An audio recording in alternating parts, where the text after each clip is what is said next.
जो वाकया मैं आपको सुनाने जा रहा हूँ, ये उस वक्त का वाकया है जब कराची में इतनी ज्यादा आबादी मौजूद नहीं थी। 1970 का दौर था, यानी अब से तकरीबन आप कह सकते हैं कि 50-55 साल पुरानी बातें। मैं एक फैक्ट्री में एक मिल संगीत में जॉब किया करता था और ये जो मिल था ये कराची सुपर हाईवे पर मौजूद थी। तो अक्सर ऐसा होता है कि जब हम अपनी मिल में काम करने के लिए जाया करते थे तो सुबह 9 बजे से 5 बजे तक काम करना होता था। लेकिन कभी कभी अगर कोई बड़ी रिक्वायरमेंट हो या कोई प्रेडिक्शन की कमी हो तो अक्सर जो हमारे सुपरवाइजर थे या जो भी मैनेजर्स थे वो हमसे रिक्वेस्ट संगीत किया करते थे कि एक रात एक दिन के लिए शिफ्ट कर लें, और अगर आप एक रात और एक दिन की कंजक्टिव शिफ्ट करेंगे तो हम आपको उसके अब बस 2 दिन संगीत का एक्स्ट्रा मुआवजा देंगे। तो अक्सर जो मेरे दोस्त थे वह इस ऑफर को अवेल किया करते थे और उनकी कोशिश होती थी कि जब भी संगीत ऐसी ऑफर हो तो भरपूर तरीके से काम करें, क्योंकि इस तरह ना सिर्फ आमदनी में इजाफा होगा बल्कि जो भी हमारे अखराजात हैं उनको उठाने में आसानी हो जाएगी। तो वैसे ही मुझे कहा गया कि आज आपको दिन की शिफ्ट करनी है और इसके बाद आपको रात की भी शिफ्ट करनी है। अब मैं खुशी खुशी राजी हो गया और जो भी मेरा काम था वो मैंने करना शुरू कर दिया। अब इस शिफ्ट के दौरान हमें कहा गया था कि रात के 9 बजे से 10:30 बजे तक, यानी कि 1.5 घंटे का ब्रेक दिया जाएगा। और ये जो ब्रेक होगा, इस ब्रेक के अंदर आपकी मर्जी है, आप अंदर रुके बाहर चले जाएं। अगर आपने कुछ खाना पीना है तो बाहर का रुक कर लें, अगर आप लोग खाना लेके आए तो आप अंदर ही रुक के खाना खा सकते हैं। इत्तेफाक से मेरे पास कुछ खाने को मौजूद नहीं था, लिहाजा जैसे ही ब्रेक हुआ तो ब्रेक टाइम में मैं उस मिल से या उस फैक्ट्री से बाहर निकल गया। आम तौर पर दिन के औकात में उस फैक्ट्री के बाहर बहुत सारे ठेले वाले मौजूद हुआ करते थे। अगर आप कुछ खाना चाहते हैं तो उनसे खरीद के खा सकते थे। खैर, जब मैं बाहर निकला तो बाहर गुप्त अंधेरा था और इत्तेफाक से वहां पर कोई भी ठेले वाला या इस तरह का कोई भी बंदा मौजूद नहीं था। अब मेरे पास कोई ऑप्शन नहीं था, लिहाजा मैंने सोचा कि 1 या 1.5 घंटे का जो भी ब्रेक है उस ब्रेक में मैं ऐसे ही एक चक्कर लगा लेता हूँ। थोड़ी बहुत ठंडी हवा लगेगी तो एकदम से फ्रेश हो जाऊंगा। वैसे ही मैं चलता चलता आगे बढ़ता चला गया और तकरीबन 10 या 15 मिनट तक पैदल चलने के बाद एक बहुत बड़ा सा नाला था जो कि आज के दौर में एक बहुत बड़े पुल में, एक मशहूर पुल में तब्दील हो चुका है। वह एकदम से मुझे नजर आने लगा। अब जैसे जैसे मैं उस नाले की तरफ बढ़ रहा था तो दूर से ही ऐसा लग रहा था जैसे कोई बहुत लंबा सा आदमी है जो कि ना सिर्फ उस नाले के पास मौजूद है बल्कि शायद उसने एक बहुत बड़ी सी चादर ओढ़ रखी है। अब क्योंकि हल्की हल्की सी सर्दियां थी और अगर आप उस दौर की बात करें और सुपर हाईवे की बात करें तो आज के मुकाबले में बहुत ज्यादा सर्दी हुआ करती थी। खैर, जैसे जैसे मैं उस शख्स के करीब बढ़ रहा था वैसे वैसे मुझे लग रहा था कि यह जो शख्स है ये कुछ अजीब तरीके से अपनी बॉडी को मूव कर रहा है। ऐसा लग रहा था जैसे शायद उसके जिस्म में कोई बीमारी है या फिर हो सकता है कि उसके साथ कोई जहनी मसला हो। बार बार वह एकदम से अपने जिस्म को झटकता, जैसे कि उसके जिस्म पर जो चादर मौजूद है वो उसको अपने जिस्म से उतारना चाहता हो। अगर उस चादर को अपने जिस्म से नीचे उतारना भी चाहता था तो बात यह थी कि वो अपने हाथों का इस्तेमाल क्यों नहीं कर रहा था। खैर, मैंने सोचा कि मैं आगे जाता हूं और देखता हूं या उससे पूछता हूं कि आखिर क्या मसला है। हो सकता है कि मैं इस शख्स की कोई मदद कर सकूं। बहरहाल, जैसे जैसे मैं उसके मजीद करीब बढ़ रहा था वैसे वैसे मुझे लग रहा था कि जैसे कुछ ना कुछ गलत होने वाला है। और ऐसा ही हुआ कि जब मैं उसके बिल्कुल सामने जाकर खड़ा हुआ तो अजीब शख्स था। उसने अपने पूरे जिस्म को, इवन के अपने सर को भी उस चादर में ढांप रखा था। बहाल, जैसे ही मैं उस नाले के पास या उस शख्स के पास जाकर खड़ा हुआ तो मैंने उससे पूछा कि भाई साहब, खैरियत तो है, कोई मसला है तो मुझे बताएं। अभी जबकि मैं उससे कुछ पूछ ही रहा था कि इस दौरानिये में उस शख्स ने दोबारा से अपने जिस्म को अजीब तरीके से हिलाना शुरू किया। और इस बार जब उसने अपने जिस्म को इस तरह से हिलाना शुरू किया तो मेरी आंखों के सामने वह जो काले कलर की चादर थी वो उसके जिस्म से एकदम से निकली और नीचे गिर गई। जैसे ही वह चादर नीचे संगीत गिरी तो मैंने जो मंजर देखा, आज भी जब मैं उस मंजर को याद करता हूं तो ना सिर्फ मेरे रोंगटे खड़े हो जाते हैं बल्कि मुझे शिद्दत से एहसास होता है कि काश मैंने वह गलती नहीं की होती। बल जैसे ही उसके जिस्म से जब चादर नीचे गिरी तो मैंने देखा कि वो जो शख्स है उसका धड़ तो मौजूद है, लेकिन गर्दन या उसके ऊपर का हिस्सा मौजूद नहीं है। मेरे सामने जो मखलूक खड़ी हुई थी जिसकी मदद करने के लिए मैं इतनी दूर तक चल के आया था, वह कोई इंसान नहीं थी, बल्कि वह एक सरकटा इंसान था, जिसके बारे में गए वक्तों में अपने बुजुर्गों से हमने बहुत सारे किस्से, बहुत सारी कहानियां सुन रखे थे। आज जबकि मेरा सामना उस सरकटे से हो चुका था, तो मेरे जिस्म में कपकपी सी तारी हो चुकी थी और ऐसा लग रहा था कि मैं चाहने के बावजूद भी ना वहां से मूव कर पा रहा हूं, ना ही मेरी जुबान, मेरे अल्फाज मेरा साथ दे रहे हैं, और कोशिश करने के बावजूद भी ना कोई कुरानी आयत, ना कोई सूरत मेरी जुबान पे आ पा रही है। बस जैसे तैसे करके मेरे मुंह से अल्लाह का नाम निकला, और जैसे ही अल्लाह का नाम निकला तो वैसे ही मैं पलटा और मैं जितना जोर से हो सकता था मैंने अपनी मिल की तरफ भागना शुरू कर दिया। शुक्र है कि खैरियत से मैं मिल के अंदर पहुंच गया, वरना हो सकता है वो जो रात थी मेरी जिंदगी की आखिरी रात होती। अच्छा गाइस, उम्मीद करता हूं ये जो पहली स्टोरी थी, ये कहानी, ये स्टोरी आपको जरूर पसंद आई होगी। अब हम चलते हैं आज की दूसरी बहुत ही खौफनाक कहानी की तरफ, और मैं उम्मीद करता हूं कि आपने अब तक इस ऑडियो को, इस वीडियो को लाइक जरूर कर दिया होगा। मेरा नाम इरफान अहमद है और अब से तकरीबन 1 या 1.5 साल पहले मैं नॉर्थ कराची इंडस्ट्रियल एरिया में एक फैक्ट्री में काम किया करता था। बेसिकली ये जो फैक्ट्री थी संगीत, क्योंकि ये एक गारमेंट फैक्ट्री थी तो अक्सर ऐसा होता कि यहाँ पे शिफ्टों की सूरत में काम हुआ करता था। वैसे ही एक दफ़ा मेरी नाइट थी और मुझे रात के 8 बजे से सुबह के 6 बजे तक जॉब संगीत करनी थी। खैर, जब मैं काम पर पहुंचा तो काम जैसे नॉर्मली स्टार्ट हुआ करता है वैसे ही स्टार्ट हुआ और तकरीबन 4 या 5 घंटे आराम से गुजर गए। लेकिन जैसे ही 1:30 बजे का टाइम हुआ तो इत्तेफाक से कोई टेक्निकल फॉल्ट हो गया, जिसकी वजह से पूरी की पूरी फैक्ट्री की लाइट चली गई। अब जैसे ही फैक्ट्री की लाइट गई तो हमें 1 घंटे तक वेट कराया गया, और जब 1 घंटे तक लाइट नहीं आई तो हम तमाम लोगों की छुट्टी कर दी गई। अब जब छुट्टी हुई तो रात के तकरीबन 2 या 3 बजे का टाइम था और मैं फैक्ट्री से रोड क्रॉस करके, यानी कि सामने वाली जो गली है, उस गली से चलता हुआ अपने घर की तरफ बढ़ता जा रहा था। अब ये जो थी, और अजीब बात ये थी कि एक बहुत लंबी सी गली थी। इत्तेफाक से मेरे साथ कोई दूसरा भी मौजूद नहीं था, और जैसे जैसे मैं आगे बढ़ रहा था तो मेरे सीधे हाथ में एक गवर्नमेंट स्कूल शुरू होने वाला था।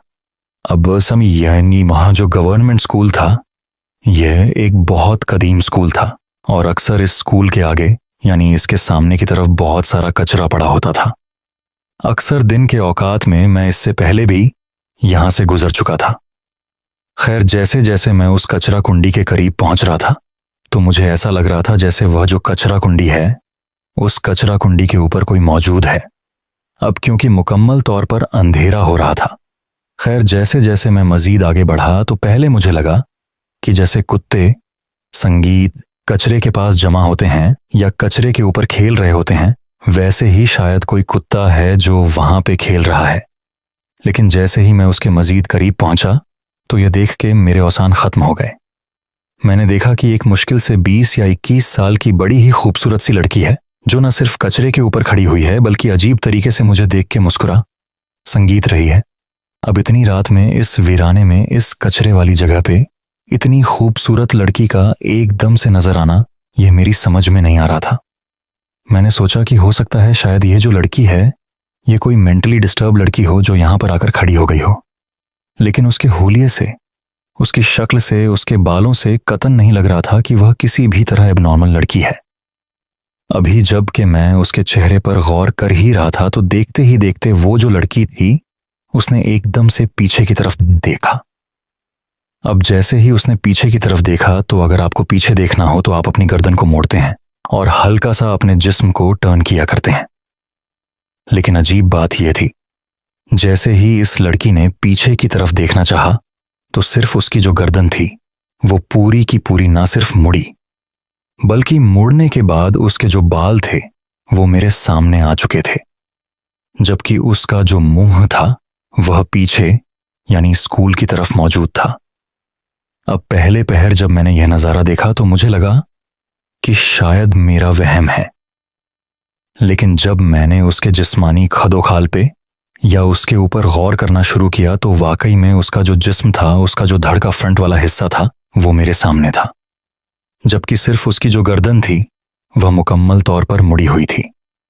अब जैसे ही मैंने यह मंदिर देखा तो इतना तो मुझे यकीन हो चुका था कि कम से कम ये जो भी मखलूक है इंसान नहीं है, क्योंकि अक्सर मैंने अपने बड़ों से, अपने वालदैन से, ख़ास तौर पर जो इस गली के जितने भी बुजुर्ग हैं उनसे सुन रखा था कि इस गवर्नमेंट स्कूल के सामने रात के टाइम में एक चुड़ैल नजर आया करती है।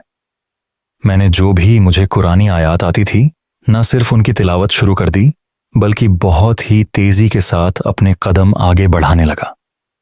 जैसे जैसे मैं अपने कदम आगे बढ़ा रहा था, संगीत वैसे वैसे मुझे महसूस हो रहा था जैसे वह जो भी औरतें मुसलसल मेरे पीछे चलती चली आ रही हैं। और तकरीबन 2 या 3 मिनट के बाद, जबकि मैं उस स्कूल से काफी दूर आ चुका था, मुझे बाकायदा ऐसा लगा जैसे किसी ने मेरा नाम पुकारा हो। खैर, अल्लाह उनका शुक्र है, जैसे तैसे करके मैं अपने घर पहुंच चुका था। और घर पहुंचने के बाद मेरी अम्मी ने मुझ पर काफी ज्यादा दम दुरुस्त किया। आज भी जब मैं उस स्कूल के सामने से गुजरता हूं, खास तौर पे रात के औकात में जब उस कचरे की तरफ देखता हूं, तो मुझे महसूस होता है कि जैसे आज भी उस कचरे के पास कोई ना कोई है जो मौजूद है। मेरा नाम मोहम्मद यासिर है और मैं कोरंगी में रहा करता हूं। आजकल जो मेरी जॉब है वह बेसिकली एक टेक्सटाइल इंडस्ट्री में है, लेकिन अब से तकरीबन 5 या 6 साल पहले, आप कह सकते हैं कि 2017 और 18 में मैं कोरंगी के एक शादी हॉल में, जिसे कि मैरिज हॉल भी कहा जाता है, वहां पर जॉब किया करता था।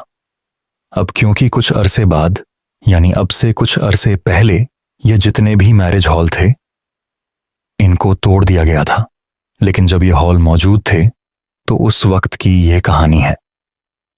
अब जिस मैरिज हॉल में मैं जॉब किया करता था, उस मैरिज हॉल के बिल्कुल बराबर में, या आप कह सकते हैं कि उसकी बैक साइड पे, एक बहुत बड़ा सा गवर्नमेंट स्कूल मौजूद था।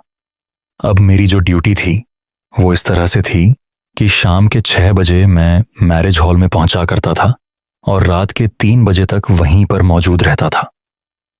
वैसे आम तौर पर जो शादी ब्याह के प्रोग्राम हैं वह रात को 12 बजकर 30 मिनट बजे तक खत्म हो जाया करते हैं, लेकिन उसके बाद भी हमें कुछ ना कुछ देर तक रुकना पड़ता है। खैर, वैसे ही एक रात थी और रात के तकरीबन 3 बजे का टाइम था। इत्तेफाक से जितना भी स्टाफ था, इवन के जो मैनेजर था, वह भी, संगीत अपने घर जा चुका था। अब मैंने सोचा कि मैं पहले वॉशरूम चला जाता हूं, वहां से फ्री होऊंगा, तो फ्री होने के बाद अपने घर की तरफ रवाना हो जाऊंगा। बहाल जैसे ही मैं वॉशरूम के करीब पहुंचा तो मुझे ऐसा लगा कि वॉशरूम के बराबर में, जहां पर वो गवर्नमेंट स्कूल मौजूद है, वहां से किसी के बातें करने की या हंसने की आवाज आ रही है। अब जैसे ही मुझे ऐसा महसूस हुआ तो सबसे पहले मैं यही समझा कि शायद कोई चोर हैं या चरसी वगैरह जो स्कूल के अंदर मौजूद हैं। लिहाजा मैंने जानते हुए या अनजाने में जहां पर हमारा वॉशरूम मौजूद था उसके बराबर में सीढ़ी लगाई और सीढ़ी पर ऊपर चढ़ने के बाद स्कूल की तरफ झांकने लगा।